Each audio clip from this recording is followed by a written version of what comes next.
Son increíbles las circunstancias en las cuales detienen a esta gente. A ver, el gobierno se enoja cuando Mirta dice, me parece que Cristina tiene carácter de dictadora. Pero, ¿qué sino costumbres de una dictadura son de tener gente en coches sin chapa, de civil, sin cargos, sin darle intervención a la justicia? Detenciones ilegales, Jorge.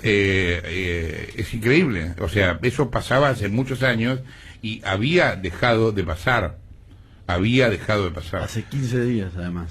Esto está Hace pasando. nada, claro. Claro, y bueno, obviamente se conoce, y Alperovich ni Mansur hicieron declaraciones al respecto. Es interesante lo que contaba Daniel Blanco, ¿no? El dirigente. Ellos quieren evitar un delito y los detenidos son ellos, con esta policía seguramente paralela que hay. La D2. Claro, la D2, porque el auto no tenía patente. Y así se lo llevaron. Ahora, si no lo hubieran visto, que de todas maneras, ¿qué habría pasado, no? ¿Dónde bárbaro estaría? que Tucumán está manifestándose día a día. Y esta es la 6ª marcha a la noche. A ver, Es que este es el nadie puede estar en desacuerdo con repetir la elección. La pregunta es, ¿alcanza con eso? No. El problema es un problema del sistema, no es un problema electoral. A ver, los bolsones de comida, la droga, la guita en efectivo, las viviendas con voto electrónico son fraude electrónico, pero no pasan a ser democracia de manera inmediata. Me parece que el problema es otro y es más grave y no alcanza con repetir las elecciones de Tucumán, porque si sigue habiendo colectoras, porque si sigue habiendo clientelismo, va a volver a pasar. La diferencia va a ser que se van a contar más rápido los votos fraudulentos y nada más. Ahora, el clientelismo en el Código Electoral sí es delito. O sea, el fraude en general no. Pero el clientelismo en particular, hablemos de uno. el clientelismo en particular sí.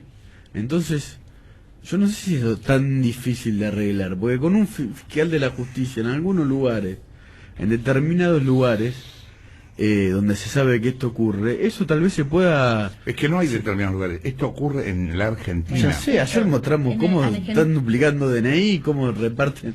O sea, por eso digo, en el Código Electoral el fraude general no es delito, pero el clientelismo sí. Y bueno, fiscales de la justicia, en algunos puntos por lo menos, para intentar frenarlo. Ahora, ¿qué pasa? Esto también es una práctica de la oposición, hay que decirlo. De la oposición peronista, de la oposición radical también. El clientelismo también, Natalia. Anoche, los dos mientras partidos. miraba el programa de ustedes donde mostraban todo lo que pasa en Chaco y en todos lados, en Tucumán, etcétera, miraba lo que es el fraude en el mundo y distintos tipos de fraude, y Argentina tiene todos. Suplantación del elector, coacción, compra de votos, embarazo de urnas, control de los medios, complicidad con funcionarios de los procesos electorales, uso de la fuerza pública contra los inconformes, que sería un poquito este caso, soborno, voto en cadena. Todo esto es lo que pasa en el mundo. Nosotros tenemos todos. Claro. Intervención del gobierno, complicidad con funcionarios, utilización de recursos ilícitos para aumentar el gasto de la campaña y obtener ventaja ilegal. Es increíble. O sea, el La listado Federina. es de lo que ocurre en el mundo. Tipologías, tenemos Claro. todos. En los países ocurren algunas de esas cosas. Algunas de estas y acá cosas, ocurren exacto. todas. Esto, fuente, por ejemplo, no es que la fuente es así nomás, es, por ejemplo, el Instituto de Derecho Interamericano de Derechos Humanos. Ahora, el problema también, perdón, No. Nati, ¿no? Pero digo, el problema también, Jorge, es que en este contexto, donde las elecciones de Tucumán fueron como fueron y donde mostraron ustedes el domingo que esto ocurrió en Tucumán, pero pasa en todas las provincias todo el tiempo de manera permanente, Cristina dijo en cadena nacional que denunciar estas cosas es poner en duda el sistema democrático. Bueno. Entonces, evidentemente, la solución está lejísima, porque si la reacción de la presidenta es esa... Hay un tema que es medio una paradoja, pero ¿cómo hacemos para esperar que los que detengan el poder gracias a este sistema lo cambien? Claro. Es absurdo. Es obvio que no van a querer cambiarlo, digamos, Ismael. Sí, no, pero de todas maneras creo yo que sería un paso positivo que se anulen las elecciones, y haya nuevas elecciones como parte de todo este proceso de, lógicamente, de cambiar con todo este clientelismo político y con todo este sistema de acoples, etcétera, que hemos visto los resultados en las elecciones de Tucumán. Pero creo que sería un paso adelante, porque dejar Obvio, las cosas, sí, claro. dejar las cosas como están así, ¿está claro? Pero ¿quién debe determinar? Es un juez. O el director electoral. Eso claro, el El problema juez que hay es electoral. que la justicia electoral del interior Dice que es, no hay fraude. es familiar. Claro. Está en esta lista que acabamos de Claro, leer. y hay un problema político. como Randazzo iba a ser candidato y Carrió lo denuncia que no podía manejar las elecciones y ser candidato, finalmente no lo fue. O sea, él podría haber manejado las elecciones como corresponde, porque es el Ministerio del Interior. Elecciones Ahora, que pasaron a ALAC, ¿no? En su momento, claro, con el fallido histórico y todo. Claro. Lo que pasó es, no fue candidato, o sea, podría haber manejado las elecciones, pero pasaron a otro ministerio que maneja Julia Lac y sobre todo Julián Domínguez, y tal vez también de ahí, por esta gente, se empiezan a generar, Julián Álvarez, perdón, sí, se empiezan a generar estos nuevos problemas. O sea, estaba muy aceitado para bien y para mal el sistema con el Ministerio del Interior, pero lo maneja Justicia con Julián Álvarez y Julia Lac, que en una frase que yo creo que es célebre, salió el domingo de la elección a decir las pasos secretas y dijo que en homenaje a la transparencia iban a empezar a subir los datos, cosa que después finalmente tardaron bastante en hacerlo. Mismo en Santa Cruz, por ejemplo, hoy cuenta Mariela Ares en La Nación, hay una avalancha de candidaturas para las elecciones, 530 lemas y sublemas, ni siquiera Máximo va en la lista de Alicia. Ahí tenés un ejemplo. Máximo no va en la lista de Alicia. ¿Qué es lo que producen los lemas y los sublemas? Que los partidos arreglen desde abajo las listas chicas. ¿Cómo van a querer cambiarlo ellos si con ellos pierden su poder? O sea, los de las listas chicas no van a querer que solo el jefe entre, van a querer que entran ellos, y es obvio, lo hicieron para eso.